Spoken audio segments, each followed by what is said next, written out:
Welcome to Horsepower Heritage. My name is Maurice Merrick. Thanks for joining us. Today we're at the Lion Air Museum in Orange County, California. And since we're on an airport, you will hear some jet noise from time to time on the audio. We're going to try to work around that. But this is a fantastic facility. It houses an incredible collection of World War II aircraft, automobiles, motorcycles, military vehicles. And my guest today is the president of the Lion Air Museum, Mark Foster. Mark, thanks for joining us. So I said how impressive this place was, and I mean, there's just something to look at everywhere. Yeah, well, you know, our focus here is on the World War II aviation history, but then we tie in with a lot of the automobiles, military vehicles, and motorcycles, as you mentioned, and we really start with the story of World War II. Kind of starts at the close of World War I. So we start there, and then we go up through what we call the greatest generation, and those were the people who, you know, kind of came of age during the World War II period, the late 30s and early 40s. And we go right up through their service, which was the Korean War and the Vietnam War, and so that's kind of what we cover here throughout the museum. Right. And you've been here, what, 12 years? Yeah, we opened the museum officially at the end of '09. But your involvement in aviation, you've had a long career, a lifetime in aviation. Yeah, I started in high school, I think, is when I found aviation. And I found aviation through my car and motorcycle buddies. And they pointed me towards aviation, so that's how I ended up stumbling into aviation and got hooked like so many people do. And that was in the mid 80s. And so now we're 35 years later and still playing with airplanes. I think we've got a 737 outbound. Yeah, I was actually going to ask which came first, cars and motorcycles or airplanes. And I find it's usually cars and motorcycles. Yeah, I think that's the easiest thing to access when you're a kid. And Sure. So I started in three-wheelers, and then when I was 15 and a half, I was able to get your driver's learner permit or whatever, and most of my friends were riding skateboards and bicycles, and I was able to get a dual-purpose enduro type motorcycle that I could ride on the street and in the dirt. And so I felt like I was on cloud nine. I had this total freedom that so many other of my friends at the time didn't, maybe just because I was a couple months older than they were, and so it really started with all of that. Did you live in a place where you had like access to trails pretty quickly? Yeah, I grew up in Glendora, California, just Sure. east of Los Angeles, and we had Glendora Mountain Road, which is a great road to drive, to ride on, and then there was a lot of little dirt trails and stuff around as well. And then we were always going out in the desert, and then we were going to the dirt race tracks around, like Riverside International Raceway at the time had dirt track as well, and so we did a lot of off-road racing at places like Riverside and Carlsbad and all those kind of places. So really got into it pretty heavily there when I was before I was really even an adult. And then not long after that, you kind of got exposed to aviation. Yeah, and I mentioned I had some friends who were car and motorcycle guys, and so one of them worked out at a place out in Chino, Aviation Museum, and he kept telling me, you got to come and check out this place. And he told me for like a couple of years, and I just finally one day, I worked at a race car shop. I was doing like fabrication stuff at a race car shop. I was in high school, junior in high school, and there was no work that day. And so I hopped on my motorcycle and I rode out to this place and just instantly fell in love with these airplanes. I don't know if you watched movies like Baa Baa Black Sheep, the Black Sheep Squadron, Sure. Pappy Boyington, all Sure. that back in the 70s. Well, the one of the Corsairs that they used in the filming of that TV series was there at this museum, the actual airplane that they used. And I walked up to it and I didn't know it was so big, and on TV they looked smaller, and I just couldn't believe how awesome these things were. And the thing that really got me, because I was a car guy at that point, is that these old airplanes, they had internal superchargers. Some of them were turbocharged. They had all this technology that I thought was things that we were putting on cars in the 70s and 80s or something, and had no idea that in the 30s and 40s these airplanes were just doing it already. And so that really was interesting to me. So I went home, and at the time there's no internet or anything. We had an encyclopedia at home, like one of those big ones that was A through Z, and it would all fit like in this much. And I went through and I was trying to find anything I could on airplanes, and I went to the bookstore and I bought books on stuff and tried to learn as much as I could, and soon started volunteering to help with the airplanes, like restoring the airplanes. started with that, and next thing I know, it became a vocation for quite a few years. So getting in there and doing the restoration work had to expose you also to some guys who had flown those planes in combat? Yeah, definitely. Yeah. Growing up in that time, the World War II veterans were still fairly young. They were still out there. Some of them were still working, and so I got to meet a lot of guys who were, fighter aces of World War II, and there's still a few around, but not as many. But so that had an influence on me. So I felt like I was kind of in the right place for all of that. Sure. And so I got to spend a lot of time with them and learn from them. I think that was a really important time period in my life to be able to learn from those guys. Well, that's what's cool about a place like this. You're preserving that history.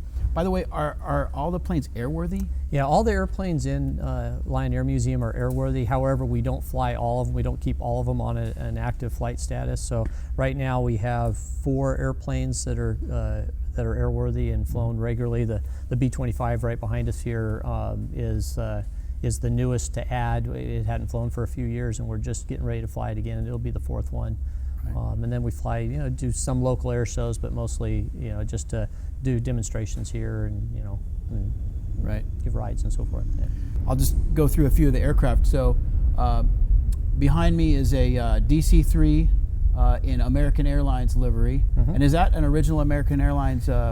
It is not. That airplane was born as a C-47A, which is the cargo version of the airliner. The airliner came first, and then the cargo version. So that one was built in 1942.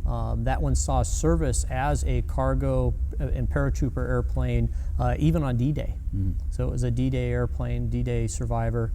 And then it was converted more toward an airliner configuration later on.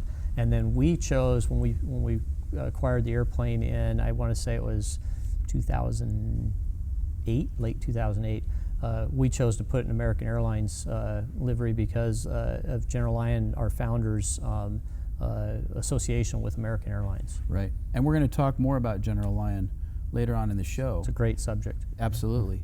And then next to the DC-3 is a C-47 with invasion stripes, wearing invasion stripes. And is there there's a little story there, and it is closely tied to the DC-3 that we just spoke about. The C-47 was built in 1944, and when we got the airplane, it was in Israeli markings. From the Israelis operated it in their defense force, and we had been really the first active civilian owner of the aircraft. So we got it, and we were like, okay, we want to paint it up in some sort of World War II markings, and we started to research and everything, and we were unable to find any pictures of that airplane in combat, but we know that it went over to Europe in World War II in '44 sometime, and then we know that it stayed there after the war, and it stayed with the French for a period of time, and then the French transitioned it to the Israelis, and then it went into the civilian market to us. So we really didn't have a lot of history on it, but while we were doing that research, we found a lot of other sources of other serial number airplanes. So I thought, well, let's just look at the C-47A, the one that's now in American Airlines markings, and we found that airplane listed, and that's when we learned that it participated in D-Day. It was based at Exeter Field in England and flew with the 440th Troop Carrier Squadron. And so it was really exciting thing, but we had already put the airliner in airliner markings, so we thought, well, let's put the C-47 in the markings of the other airplane. Why not? So those two airplanes kind of have a tie, because when you look at the C-47, it's exactly what the C-47A, the DC-3, would have looked like back when it flew in combat during World War II. Interesting. Yeah. And then the next plane over, just over Mark's right shoulder, is a B-25 Mitchell, medium bomber. Mm-hmm. And what's the story behind this plane? Well, this airplane, it was built toward the end of the war, and it did fly a bit, but mostly like in the Aleutian Islands. More kind of air patrol kind of stuff. Not any combat. It wasn't dropping bombs or anything like that. That's why some of the airplanes still exist, because they had a fairly safe life back then. But great airplane. probably one of the most historic of the medium bombers, you know, and you think of like the Doolittle raid that took place in 1942, and where they took 16 of these airplanes and they launched them off an aircraft carrier, and they're never built to fly off of an aircraft carrier, but they lightened them up and craned them aboard the aircraft carrier and set sail for Japan. And the idea was to use these airplanes to send a message to the Japanese that we could reach them. It wasn't that they could just reach our facilities like at Pearl Harbor, but we could reach them in their homeland. And it was more of a morale thing than anything, but ultimately became quite a successful mission, even though at the time it was thought a failure because a lot of the airplanes were lost and some of the crew members were lost and so forth. But well, and two, they knew that was going to be a one-way trip. Yeah, and it got even more so when they were spotted early. You know, the USS Hornet was spotted by a Japanese ship when they were still too far away from when they could launch. And they thought, well, we've been spotted. We either scrub the mission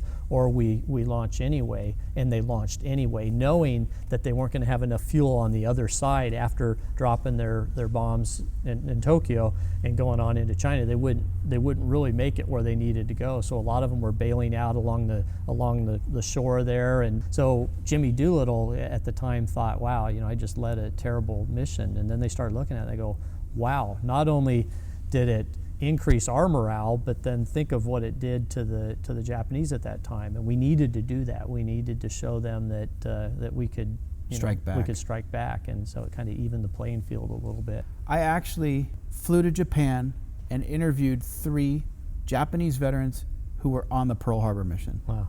They were all in their late 90s. Yeah.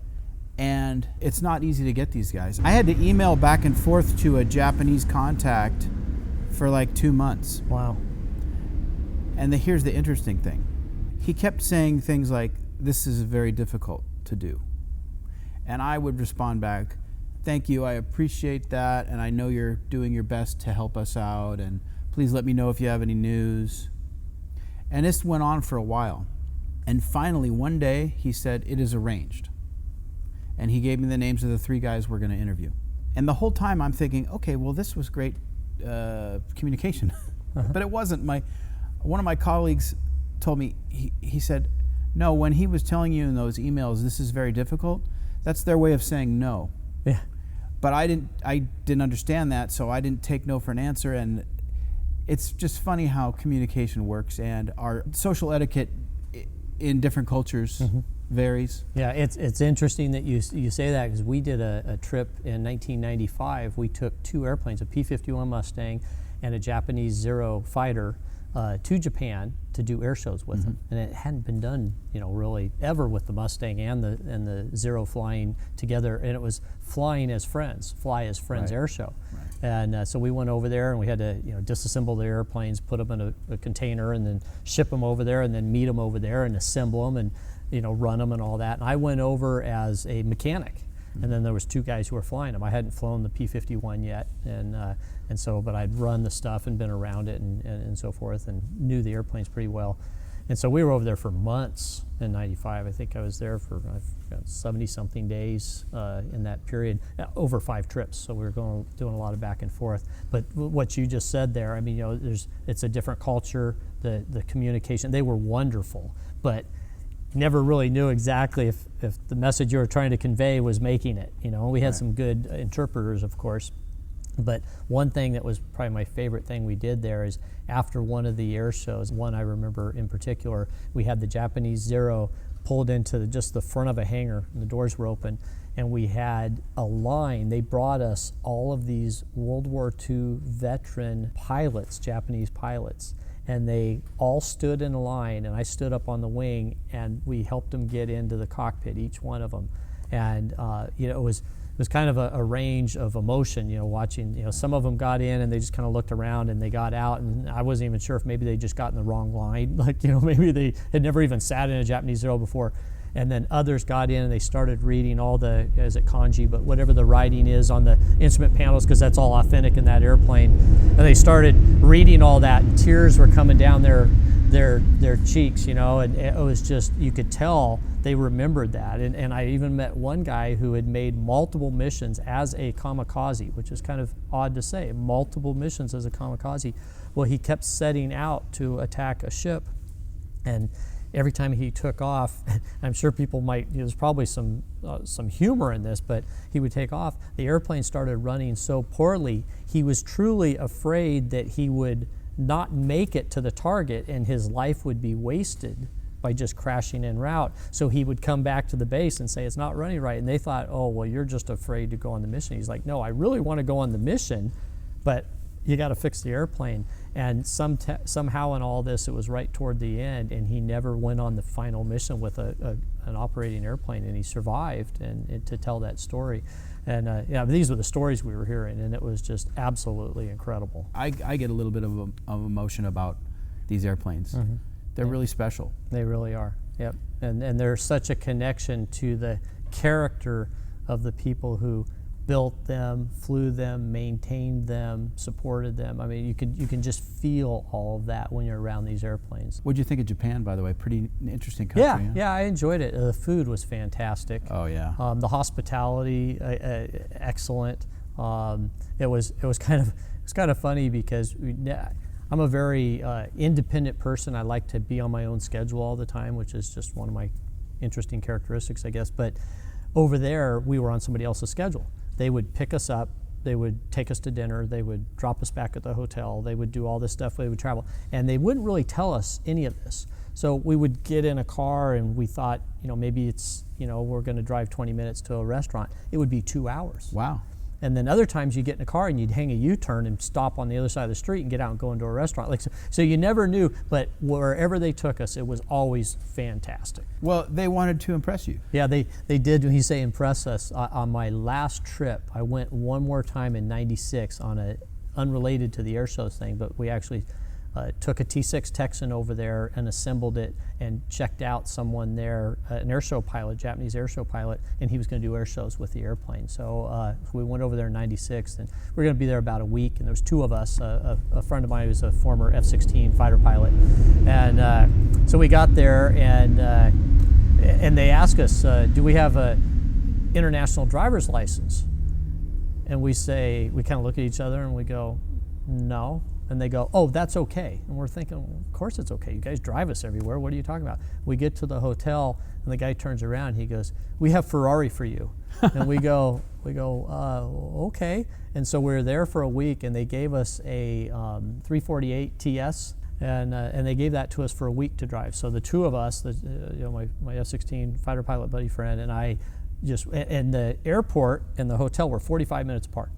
So every day we had it was basically an hour and a half trip in this car. But just one of those, there's hospitality. They just insisted that we drive this car, and here we were, we're driving on the other side of the road, but still the steering wheel's on the side it's, that we're used to. And so we were always reminding each other when we pull off a road, right. Stay to the left, not to the right, stay to the left, that sort of thing. But yeah, great hospitality. They're just wonderful people. Fantastic. Yeah. And then over my right shoulder is an A-26 Invader. A-26 Invader, and so this was built by Douglas, and this one is in the livery or the markings of a Korean Air War aircraft, kind of a night attack aircraft. But these airplanes have history back to World War II. A-26 is built by Douglas in World War II, Korea, and then even in Vietnam. So they were still flying them in Vietnam. Right. So it's one of the few airplanes. The C-47 did the same thing, but as a more aggressive airplane to fly and fight in all 3 wars.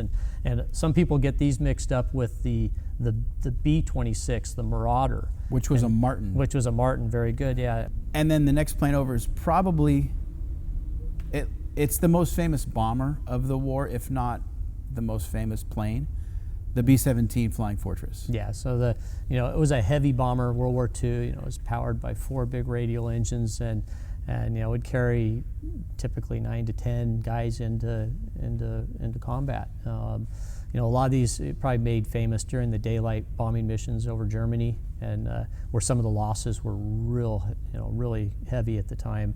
And it wasn't really until the P-51 Mustangs came along on the calendar there, and were able to escort these airplanes all the way to Germany and back, and then they started becoming more and more successful.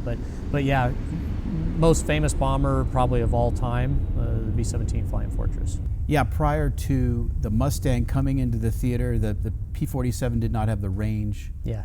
to get that deep. Yeah, they could escort them a ways toward the target, but they just couldn't stay with them the whole time, and they couldn't loiter with them. They couldn't do anything, you know. So it was a great airplane, but it just didn't have the range. And the P-51s, of course, you know, burning a lot less fuel and a little, you know, and nice and fast, and so they could get there and stay with them the whole time. And you've flown the Mustang. Yes, I'm one of the fortunate people who I still can't believe that I've gotten to fly P-51s for a good period of my life. Yeah. We'll talk about that. 2 more planes to mention. T-6 Texan, is that right? Mm-hmm. Okay. World War II. Yeah, advanced trainer. Advanced trainer, yeah. And last but not least is the 01 Bird Dog, which is a Cessna, and that's your personal aircraft. Yeah, that's my personal airplane, and that's an airplane that was designed in the late 40s, and they used them heavily in Korea as observation airplanes, and then again in Vietnam as forward air control airplanes. You know, they were typically unarmed. They had a pilot and an observer in them. They did have these 2.75-inch rockets on the wings that were target marking rockets. So, you know, they would fly low over the jungle canopies, let's say in Vietnam, and they would look for, you know, maybe ammunition stores or whatever by the enemy, and they would mark them with these rockets. They would fire these rockets into this area, and these rockets were white phosphorus. They would put up a colored smoke. And then they had all these radios. They could talk to people on the ground, people in the air, and you know, and everybody. And they would say to maybe the fast-moving fighters and bombers, "Okay, hit my smoke." If they actually hit the target, then they'd say, "Hit my smoke," or they would say, "Hit 1 click south of my smoke." And so they could use that smoke as a way of where to drop, point. because the fast-moving fighters and bombers, they couldn't see that stuff because it was just all jungle, right? So these guys could see it because they were flying low and slow. So they were really heroes. There was 2 Medals of Honor winners flying 01 Bird Dogs, and so, you know, it was really quite an airplane, and that was something I found interesting. It was an all-metal airplane, and I was looking for something that I could fly, you know, and something fun. And I looked around quite a bit, and I thought, you know, the Bird Dog made the most sense. And at the time, I really didn't have a lot of savings for such a thing. I think I had $5 saved up for an airplane, and so I thought that was a good time to buy an airplane. So I looked basically like all over the world. I didn't travel the world, but just through, you know, mail and all that kind of stuff. And this was pre-internet? This was internet, Okay. you know, but I'm just, emailing people and so forth. And I ultimately, after looking for, you know, pretty solidly for a couple of years, I came across one that was literally a couple hundred yards from my then office. It was in a hangar in storage, and it had been crashed. And so it was pretty damaged, you know, and I kept looking at it, and you know, I thought, no, I don't need that kind of big project. But while I was looking for a project, I was finding where, I like to say, all the bones were buried, you know, dog bones, I guess. And so I know where there's an engine, I know where there's a firewall, I know where there's a right flap, I know where, so it just in my head, I had this inventory. And so when I saw this crashed airplane, I thought, you know, this could be a project. So I thought about it for a day or two, and I went and we worked out a deal, and I bought the thing on borrowed money, and I spent the next 6.5 years of my, you know, evenings and weekends and holidays and lunch money and so forth to restore the airplane. We all have a pretty good idea of what it takes to restore an automobile or a motorcycle, but how do you compare an aircraft restoration? Well, there's a lot of regulation in aviation, and it's you know, needfully so that exists. And so I came from just backing up a little. I wasn't just this guy who thought, hey, I think an airplane would be neat, and I'm a car guy, I'll just go buy an airplane. I actually did aircraft restoration at that point for about maybe 10 or 12 years. So, and it was a lot of the type of damage that was done to the airplane was the type of damage I was restoring, you know, fixing on other airplanes. So I had a pretty good idea of what I was getting myself into.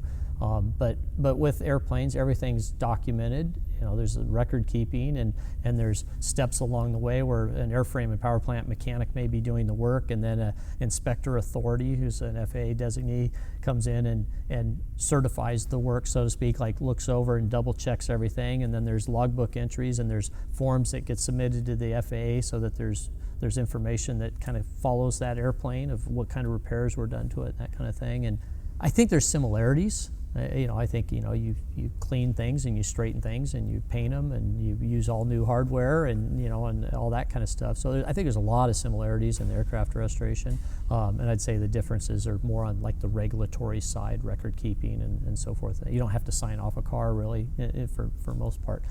You're a guy who's living in these sort of two communities, the aviation community and the car community, and I don't know about you, but I think that those communities are really special. What do you think makes them special, if you agree with me? Well, I think there's the passion for, there's the machinery. There's a passion for the machinery, but then it's the people and the shared passion. I really think it's the people. Car people are just great people. Airplane people are great people. So I think if I walked into this hangar every single day and there was no one here, it wouldn't have nearly the impact on me that it does knowing that they're tied to all the people. And every machine has the story of who owned it, drove it, flew it, whatever, and then their story. So that's always the thing I want to research. You can take a Carrera, Porsche Carrera, a beautiful 4-cam car, and then when you find out who its owner is or who its previous owner was, its caretakers, then there's more to the story. You can almost feel that in the car. So I think that's what it is. There's just so much to the automotive, world, right. The culture, and so much to the aviation community that it's like bigger than life. It's really hard to ever get bored with it. For me, it's that kind of living history aspect. Old cars and motorcycles and airplanes, for that matter, it's about as close as I'm ever going to get to time travel. Mm-hmm. And I've kind of mentioned this in other podcast episodes. It just takes you back, and that's really cool. Yeah, it's I've had some wonderful opportunities in certain airplanes where I'm flying the airplane, and I use airplane car would be the same thing, and I'll add to that. But where I'm looking through the windscreen down the nose of this airplane that flew in World War II, that's got combat history in World War II, I'm seeing the same thing that young guy who was probably in his early to mid 20s in World War II was out in the South Pacific somewhere, looking at that same view. I've chased a Japanese Zero around, an air show circuit in a Corsair, and the Japanese Zero is puffing smoke. It's got a smoke system. So I'm behind him and the smoke's coming by, and it's like I'm and I don't want to glorify the combat side of it, but I'm just saying there's that connection to history. Right. And it's like you can't fake that. You can't do virtual reality. I mean, that's the real thing right there. Let's talk about your personal experience flying. Did you take to flying naturally? But I think the first 4 hours were frustrating. Yes. Which is really funny, the first 4 hours. I remember I was doing landings, and it was my 4th hour, and I was at this airport called Rialto Airport. It doesn't even exist anymore. And I looked over at my instructor, and I was just, I go, I'm just not getting it. I was just, touching down, bouncing, swerving, and all this. And it's my 4th hour landing, and, doing landings in an airplane. But I think we all experience that sort of thing. But then 4 hours later, I soloed. So it's one of those things where I think everybody's on a different route. Some people it takes 30 or 40 hours and they get it, and some people get it kind of quickly. And I think I would say among my peers I was probably in the average. I think 8 hours. I think I had 8.3 hours or 8.1 hours, something like that, when I soloed. And there's probably no better place in the world to learn how to fly than Southern California, because the views are incredible. You've got the ocean to one side, the mountains rising up on the other side, and that high desert. The desert. I loved the desert when I was early on in flying. I always loved going out in the desert. I read a lot about the test flying that took place up at Edwards Air Force Base and Rogers Dry Lake and and all that stuff. And So to go up there and see it, and you could actually fly fairly close to the south side of Edwards Air Force Base and not be in the restricted area. Right. So I would go and fly along there, and I would see SR-71s flying, you know, and all sorts of neat airplanes flying air to air. I'd see them, you know, they'd be a couple miles away, but I go, wow, there's a SR-71 flying, and so that was a really magical time too to be able to do that. But my first small airplane ride was in a P-51 Mustang. Had a little jump seat in it, and I got to do it. And that was in May of 1987, and you know, of course, was hooked after that because the Mustang is the definitive fighter of World War II. It's the most famous of almost all airplanes in the history of airplanes, right? Then I did everything else. I went and got my license. You know, I solo got my license, did all the other stuff you do in small airplanes, built my flight time over the next like 10 years, and. So now I want to fast forward to 1997. So it's 10 years later. I've flown, you know, a T-6 Texan. I've flown a Stearman. I've flown a lot of the other airplanes that would prepare you to fly a Mustang. I had ridden in some other Mustangs, but I had not ridden in that Mustang that I had my first small airplane ride since then. It came time to get checked out in a P-51 Mustang. We had access, there was a guy named Darrell Bond. He had they called it a TF, a trainer fighter, a dual-controlled P-51 Mustang. So we had access to that airplane. So there was a guy named Steve Hinton, who is a really well-known warbird pilot, probably the best of the best. And he said, okay, we'll check you out in the Mustang, and he said, I'll let you solo my Mustang, which is the first small airplane I ever went for a flight in, okay, 7715 Charlie. It's now called Wee Willie 2. And so I thought, okay, that's a good deal. So we took Darrell's airplane, and I sat in the front, and Steve sat in the back, but it's dual controlled. We did 2 flights, and after the second flight, he goes, you're good. He goes, you can go fly my Mustang. And so his airplane was out on the tarmac, ready to go. This is like everything I've ever wanted in my whole life was to solo a P-51 Mustang, and now I'm given the opportunity. All I have to do is walk out, do a pre-flight on it, strap into it, and go. Were you nervous? Yeah, I guess you're nervous. I mean, you know, because you want to perform well. You don't want to do anything that embarrasses you. You don't want to do anything that will hurt the airplane. You don't want to do anything that will kill you. You know, so Sure. Those 3 things are really important. So I walked out and strapped into the airplane and took off and flew it around. And I remember kind of looking at my watch and thinking, well, you know, I guess it's getting about time to go back and land this thing. By the way, you can't see out the front of it when you land, you know. There's no forward visibility. And I'm thinking, okay, but I had flown the other Mustang from the front seat, you know, actually earlier that day. So come back in and do a normal landing and taxi in and shut down and drive home, and then you know, I get home and probably somebody asked me to dump the trash or, you know, take out the trash or do the dishes or whatever, you know. Back so to reality. You go from fighter pilot to, you know, normal guy again. But it's not too often that you can have 2 flights in the same airplane 10 years apart. I'd only flown in that airplane twice. One, my very first small airplane ride, the second time solo. That's a pretty neat You know, story. So it's kind of a fun story. So how about like the performance of the Mustang? I mean, what's it like to fly? I think most of us have an idea of maybe what a Cessna feels like or a Beechcraft, but the Mustang is a completely different ballgame. Yeah, I think the biggest thing with the airplanes, of course, they do have performance, you know, but I think the big thing about particularly the World War II airplanes that are like the fighters, most of them are we call them tail draggers. There's a tail wheel, there's no nose gear, like the B-25 has a nose gear. Most Cessnas have a nose gear, so it's tricycle gear. Car guys, everybody can appreciate this because you have a Porsche that's rear engine powered, right? And it's got all the weight back there, and they talk about it doing some weird things if you're not aware of what's going on, right? Sure, never lift. Yeah, never lift, right? So in the flying world, the tail wheel airplanes versus the tricycle gear, the center of gravity is behind the main landing gear on a tail wheel airplane, and the center of gravity always wants to get in front of you.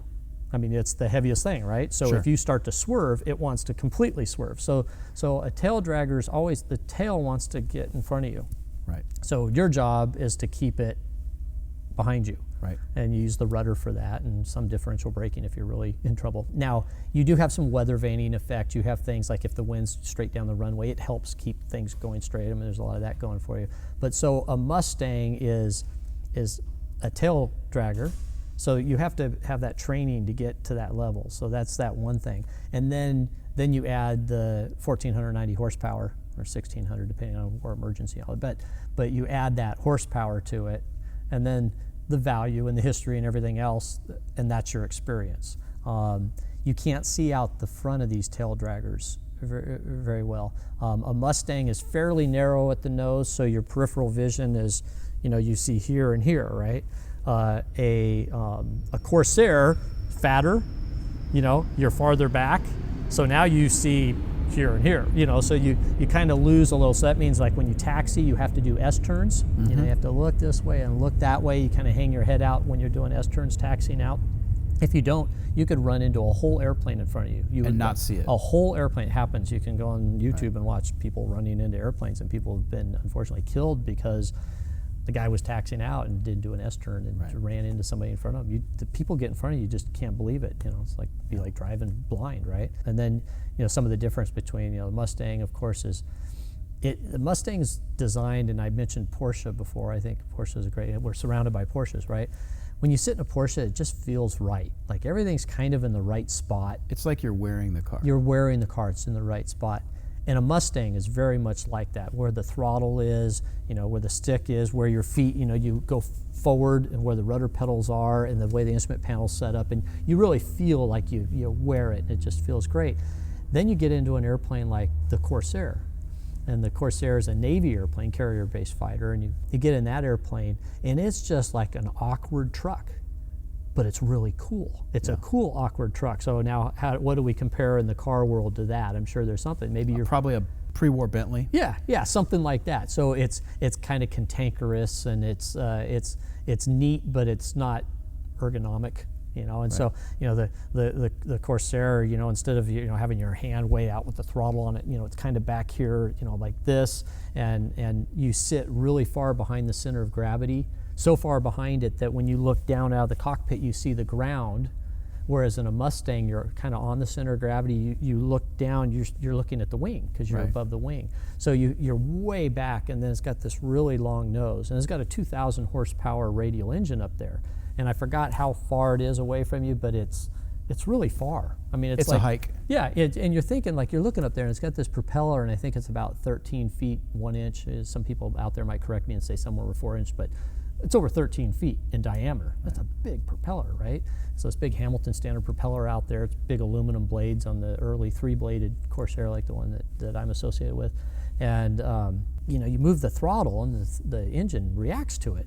But you're like, wow, I mean, it's like in a different area code. I mean, it's really far away, It's really something. So, and it's awkward. Bounce back to the P-51. The P-51 has steerable tail wheel.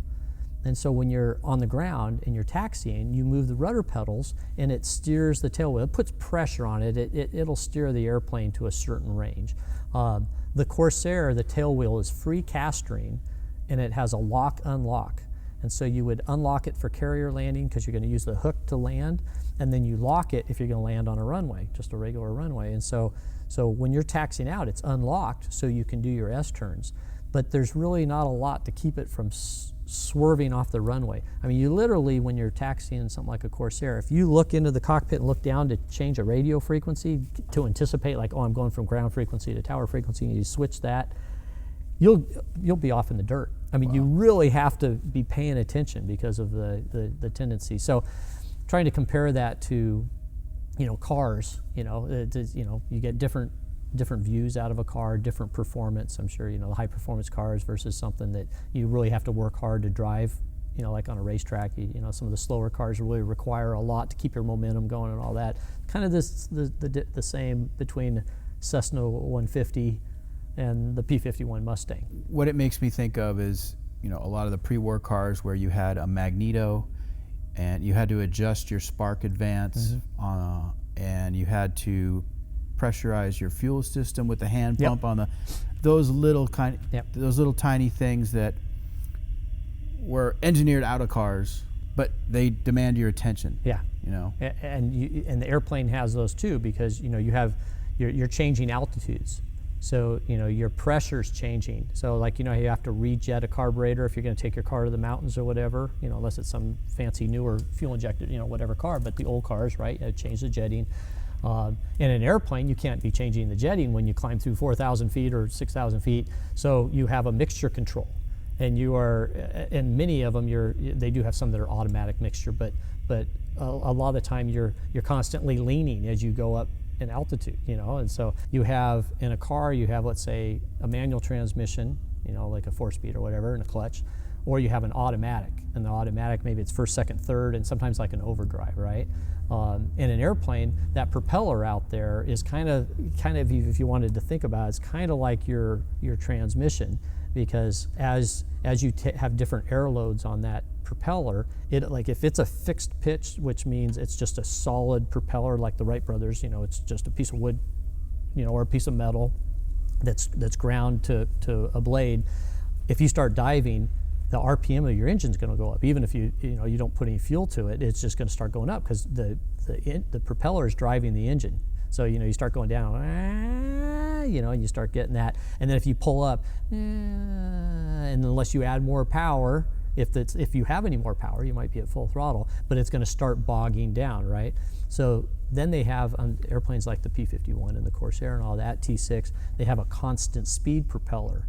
So the blades actually change. They're a variable pitch, and they've got something called a propeller governor, and without getting too complicated, but it basically drives off of the engine speed, and it senses right when the engine speed starts to, you set an RPM, so you set it 2,000 RPM, and you start diving. Right when you start that dive, that before it even shows on your tachometer, right, RPM gauge, before it even shows on that, the engine starts to sense it. This little thing's spinning around, and these little weights start going out. Like if it starts increasing, the centrifugal force pulls them out. That pulls a little valve that allows oil to be ported to one side of the propeller system that changes the pitch, and it makes the pitch more coarse, so it starts to bog it down. Because if not, if you left it flatter pitch, you're going to get a lot of RPM, right?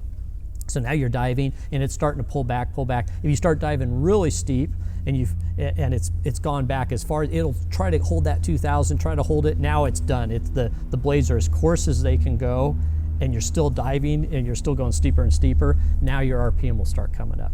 And the same thing in a climb. It'll try to hold that RPM at 2,000, it'll hold, and you start getting up here. Eventually, the blades have gone as flat as they can for the most high RPM, and it's holding that 2,000, and pretty soon now it's 1,900, 1,800, 1,700, and it's falling off, because now you're going almost vertical, and you're either gonna have to put more power to it, or it's just going to sit there and it's going to govern. It's already done governing. It's just going to drop off. So interesting thing, because the transmission in your car kind of has that same kind of feel to it. So sure, a lot of differentials there. And what's also cool about that is it's an entirely mechanical and hydraulic system. Yeah.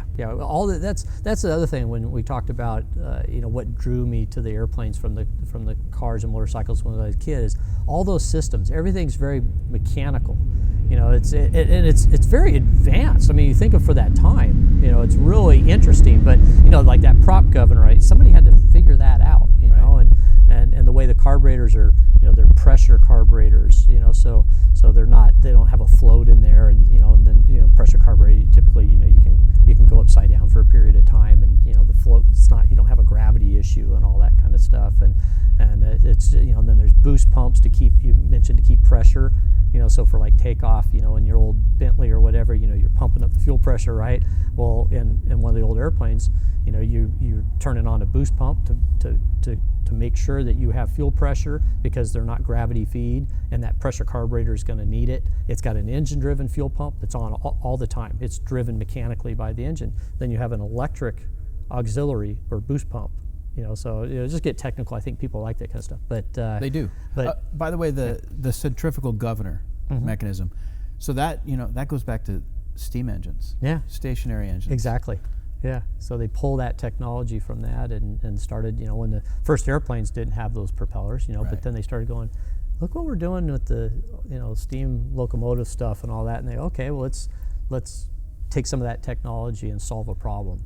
I'll tell you what I've never been able to wrap my head around is how they synchronized the guns and the props in World War I so that you wouldn't shoot your own prop off. Yeah, yeah. So they supposedly have, and I haven't played with one of those mechanisms because they're just not on any of our airplanes, but they have basically an interrupter, Right. so that the gun will not fire when the blade is right in front of the gun, because you're shooting through the propeller blades, right? So they have to shoot in between them, and if that gets out of sync, then you end up shooting a bunch of holes in your propeller blade, and you can see pictures that's happened. They also have those if you're on like a B-17 or whatever, and you've got a gun and you're sweeping, you're shooting at, at the time an enemy airplane, so it's a Focke-Wulf 190 or a Messerschmitt, and you're following it, pop, pop, pop, pop, pop, pop, and then your tail's right there. Well, you can't rely on this 18-year-old kid to let up off the trigger and not shoot the tail and then start shooting it again as this thing goes behind the airplane. So they have interrupters, so it won't shoot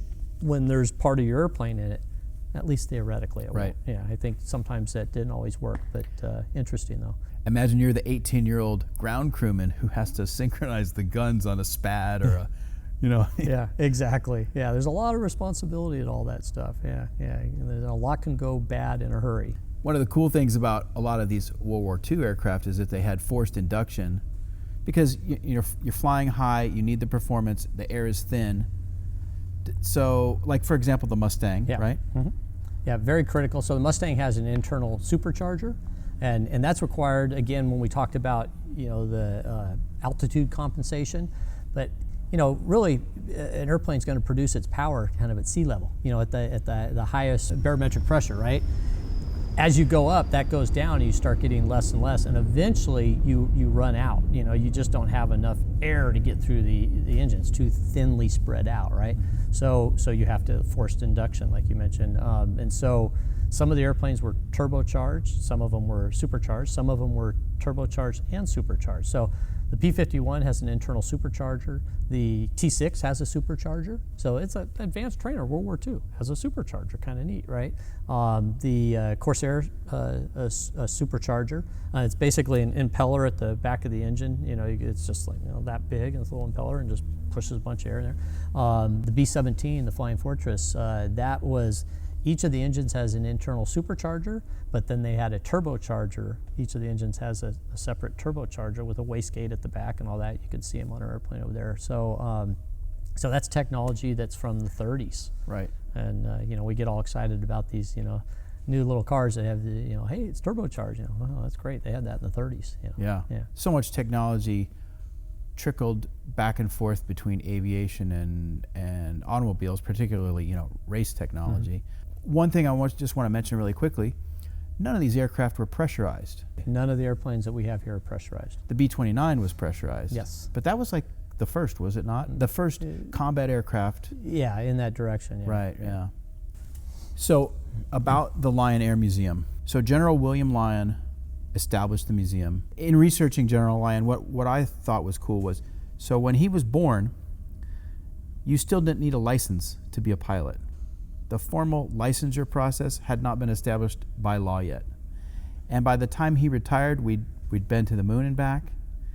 We had the space shuttle program. Mm-hmm. So that's quite a lifespan. Yeah. And by the way, I should mention that General Lyon passed away in May 2020. Yeah. So probably one of the most interesting people you can ever imagine, General William Lyon. You started off when he was a kid. He was born in 1923, and so he was a young guy just as World War II was breaking out, and he wanted to be a Navy pilot. That's what was his thing. It was kind of funny. He wanted to be a naval aviator.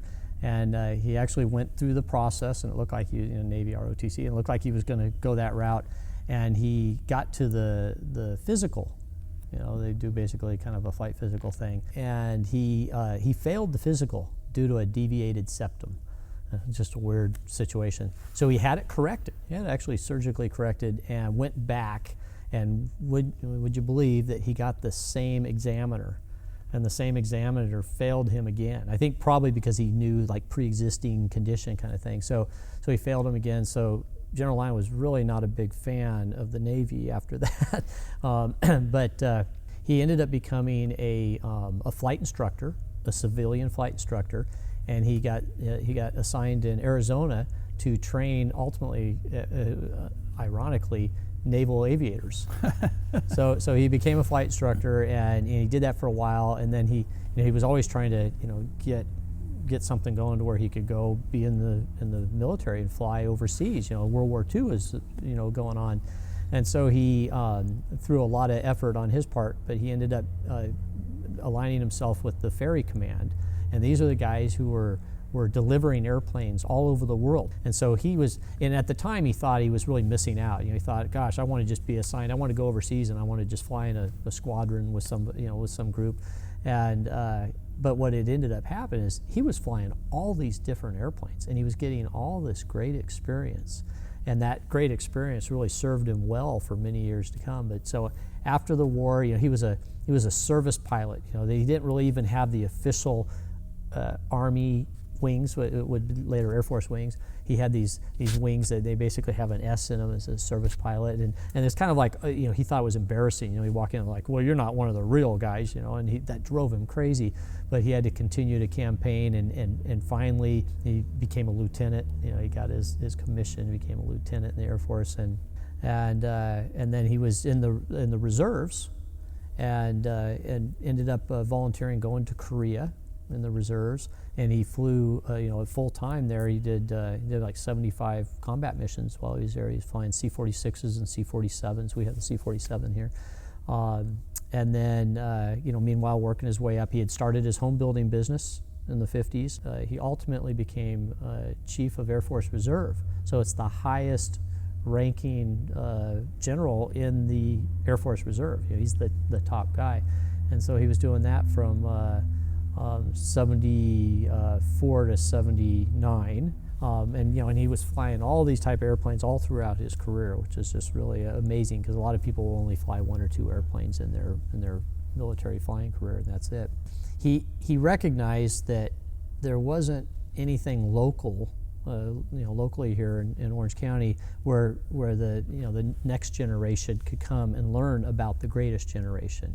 And he had been motivated. He was over at the American Air Power Museum in Great Britain, and he served on their board, and he was really motivated by the way they were telling the story. He thought, I really need to do something like that here. So he founded Lion Air Museum here, and a big thing of what he wanted to do is make sure that the school kids got to meet some of the World War II veterans, and really, maybe some of that character could make it to the next generation. So through a lot of his efforts, we were able to get with the local Newport Mesa Unified School District.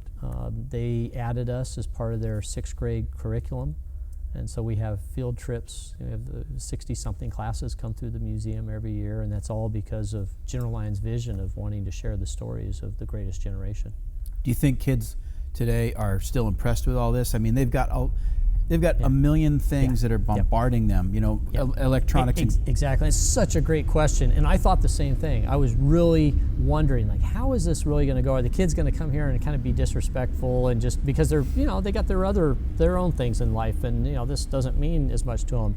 And so what we had done is we made these, I call them hero cards, but we made these little baseball cards, and we made them for many of our World War II veterans. We thought if we just give them to them and they could hand them out when they're doing tours and everything. Well, we did our first tours with the school groups, and I thought I'd find these cards everywhere, all over the floor, and I wasn't sure what was going to happen.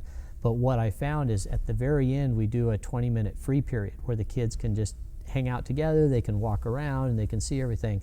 They were standing in line to get autographs on the cards. And when they were walking out, they were looking through their cards, and they were treating them like they were like collector cards. Right. I mean, they really got it. So that's that was like such an awakening to see that, like, this is really working. They're getting to learn from these people who are old, right. In their eyes, right? These are just old guys. But these old guys used to be in their late teens and early 20s, right. And they were doing hero stuff every single day. Yeah, when I think about a 22-year-old as pilot in command of a B-17, I mean, when I was 22, I couldn't make it to an 8 a.m. class in college. You know, I mean, like, I could barely do my own laundry. Exactly. It's really impressive what those guys did. And there's a reason we call them the greatest generation. Yeah. So what's fascinating to me is that General Lyon was sharp enough to realize the demand for housing in Southern California after the war, and he got in on the ground floor. Yeah, that was perfect for him to see that. And he had done that. You know, he had purchased a house up in the Fullerton area, and he watched how the whole process, you know, took place, and he saw all these kind of mistakes that were being made on, you know, customer service and you know, timing and quality and everything. And he goes, well, gosh, I could do better than that. So he and his brother and his dad said, hey, let's get something started here. So they started the home building business. And the wonderful thing about it was, like you said, it was in a period where it was just going gangbusters after that. But that made him highly successful so that he could give back to the community. And it was all because of that vision, wanting to do a better job in the home building. Pretty cool stuff. You know what we haven't talked about yet, Mark, is your personal cars. No. You're kind of a Ford guy, right? Yeah, kind of. Yeah. So tell us about that. I was always a car guy, but I was really focused on the airplanes and so forth. And so I guess I was coming out of the car closet, you know, and really, I was finding myself at Cars and Coffee early mornings all the time. And then I started going to Pebble Beach, and I really got it. And I was always going to races, and I always liked that stuff. But I started looking at it more like, what would I want? Like, what collector cars are interesting to me. And back when I was in high school, I remember a friend of mine's dad talking about Ken Miles and the 427 Cobra, and doing the 0 to 100 and back to 0 in 13 point something seconds. And I thought, wow, for a car at the time was 20 something years old, it was still beating everything. And I just thought that was the coolest thing in the world. So fast forward to a few years back, and I started going, well, I don't have any room in my garage. I got this airplane I got to take care of. I just enjoy other people's cars and all that. Next thing I know, I own a 427 Cobra. It's one of the CSX 4000 series continuation cars. It's an alloy bodied car, which is a little more rare than that. And I always like to tell people it's real. It's just not one of the original 348. And so I got that car, and I'll tell you something about that car. It's just like stupid. I mean, it makes no sense. I mean, it's not comfortable. It's, you sweat in it. You're vulnerable. I mean, it's dangerous as all heck. It's loud. Yeah, it's loud. What? I mean, it's really loud, and particularly mine. It's just like ludicrous loud. But it is so fun. Yeah. It's just so cool. So I bought that car and enjoy it and everything. And it's sitting back here, right? Yeah, it's behind us back here. And then and it's here at the museum right now, which is kind of interesting because we actually have a sign on it that talks about Carroll Shelby, because Carroll Shelby was a World War II flight instructor. Right. And he flew B-25s and all this stuff. So he's got an interesting story. He has two passions in life: flying and cars. And it's really interesting that there's that crossover. A lot of people don't know that. So kind of use the Shelby Cobra as a way to tell that story of another greatest generation guy. I think Carroll Shelby's chicken farming overshadows his aviation career. Yeah. More people know about that because that was what made him colorful on the racing circuit. Yeah, wearing the overalls and right. Yeah, exactly. And so we have that here right now on display. And then you asked about some of the other cars, and I used to call myself a car collector with no car collection, and then I was a car collector with a collection of one, and then then you start having these cars that you like, and you crossing them off the list, and maybe one's too many, maybe one's perfect, I don't know. But I grew up in the 80s, and one of my favorite shows, I think so many of us like the Magnum PI, right? Absolutely. We watch them in the 308, the Ferrari 308, and I always thought that was a cool car, and then I forgot about it. And I was at a Cars and Coffee event a few years back, and I was standing there looking at a guy who I have now since become friends with, and he had a 1983 308 red, and I'm sitting there looking at the car, and I start walking around it, and he's nowhere to be found, and I didn't know who he was at the time. And I'm walking around it, and I'm looking at every angle of this thing, and I'm going, this just makes me feel good looking at it. I just love this thing. And then I started reading about them, and I knew they were like go-karts, and they were so fun.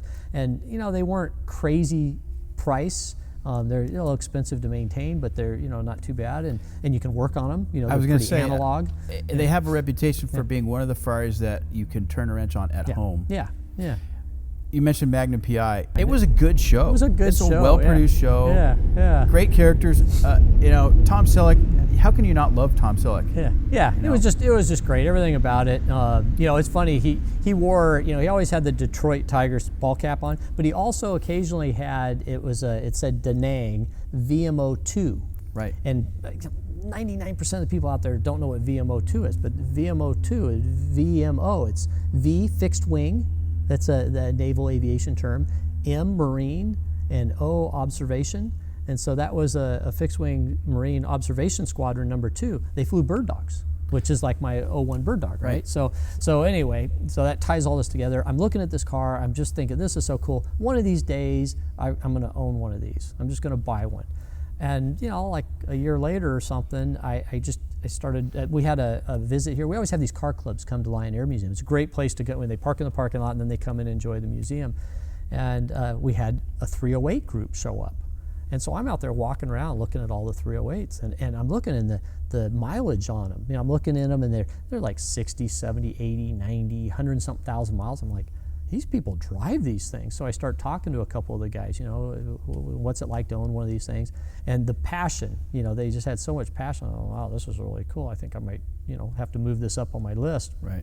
And so I came across one that was really nice, and it was manufactured. I'm a very sentimental person. It was manufactured the month of my 16th birthday. And I go, well, that's kind of like the perfect car. It was for sale. Yeah. And so I bought it. And the funny thing is, I bought it on my 50th birthday. Mm-hmm. I didn't wake up that morning to buy it on my 50th birthday. I had looked at it for a couple of weeks. I knew where it was.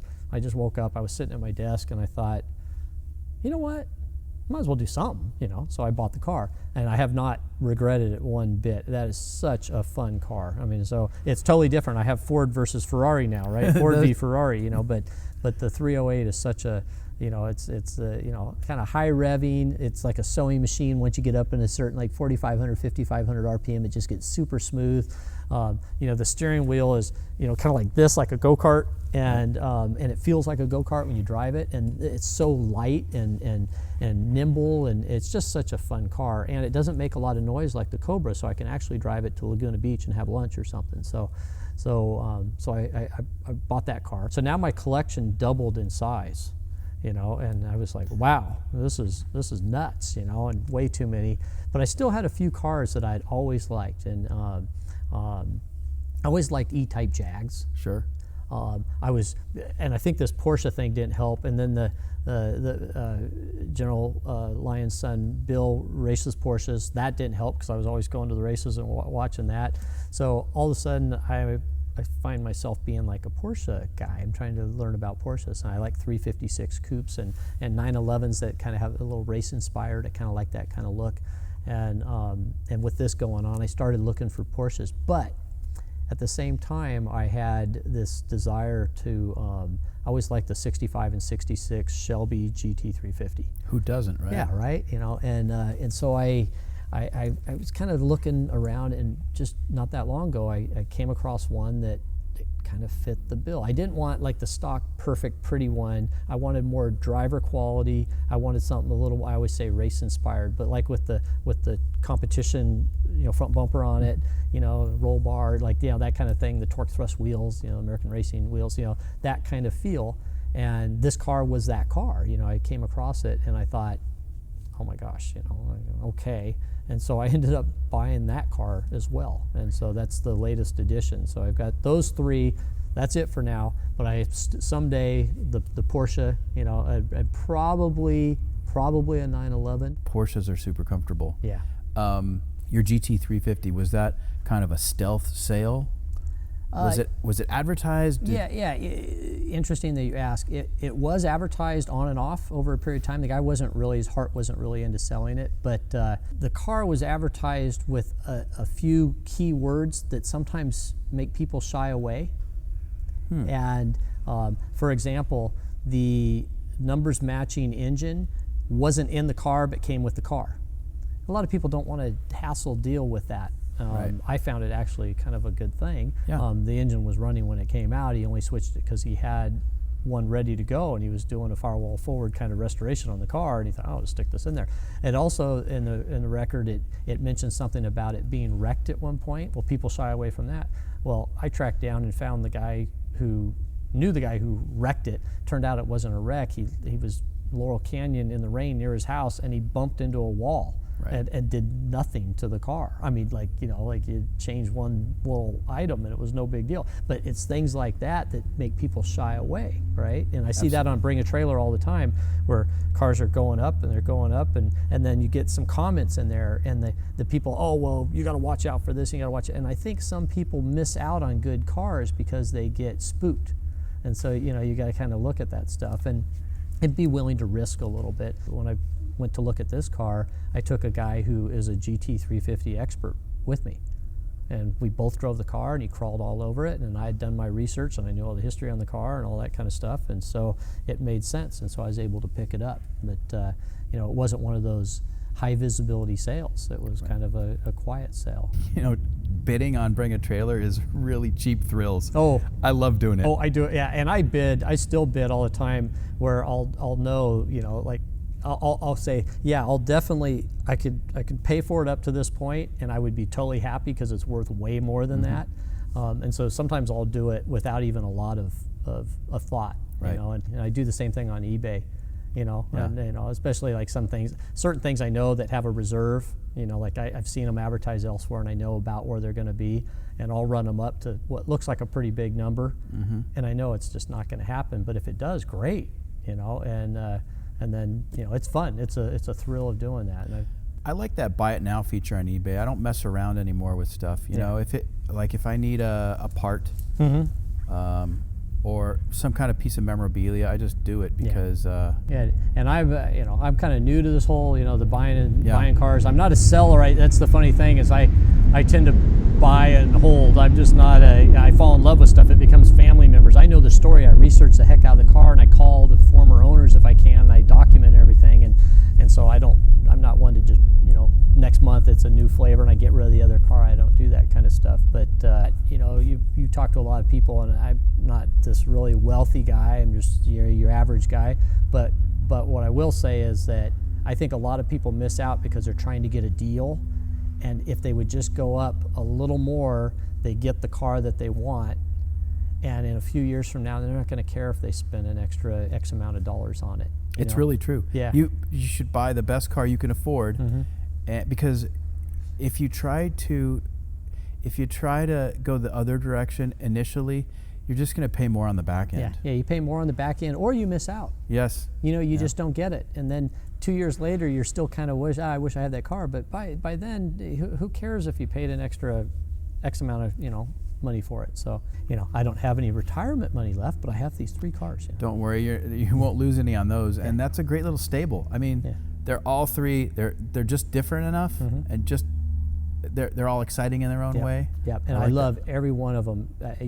When I'm driving that car, I go, I think this one's my favorite. Yeah. And then I get in the next one, I go, oh, maybe this one's my favorite. I mean, I truly love each of those cars because they each bring something to the table.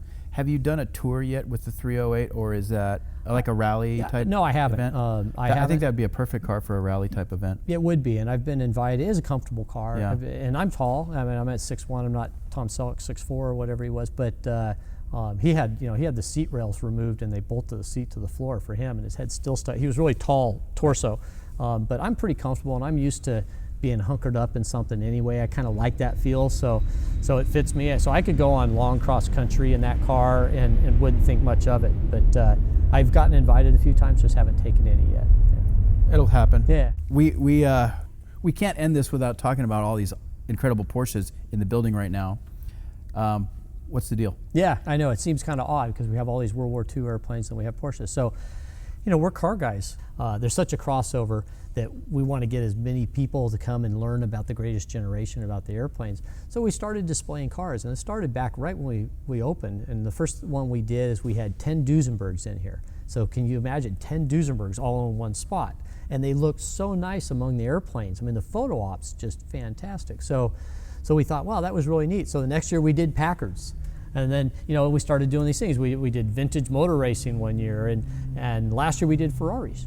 And so this year we thought, well, what's the car culture in Southern California? I mean, Porsche is just iconic. So we decided Porsche made sense. We have a lot of friends like Jeff Zwart with his 906. We had all these great friends around who were willing to display their cars here. So we picked Porsche as the theme.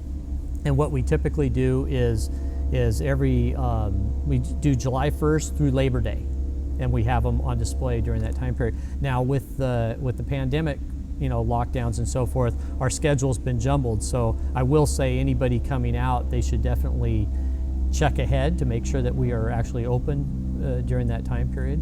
But there's probably, maybe I'm biased on the whole thing, but no other place where you get this kind of great backdrop, for Porsches, and then you got this A26 in the background, or the DC3 or the B17, B25 or something. So it's really a great setting for it. Yeah, and the cars that are in here right now, this is kind of a nicely curated assembly here.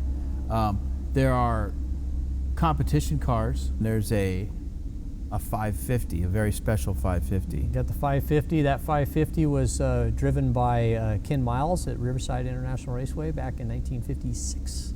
So it's a pretty special car right there. Absolutely.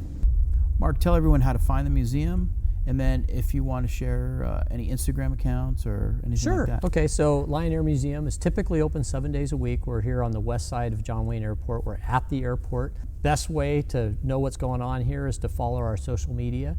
Lion Air Museum, spelled with a Y, Lyon Air Museum. Lion Air Museum for Instagram, Facebook, Twitter.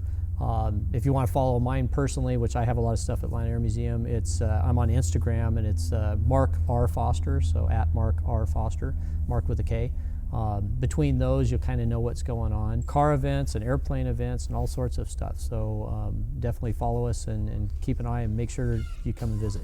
Mark Foster, thanks for having us today. I learned a lot. I hope you enjoyed it too.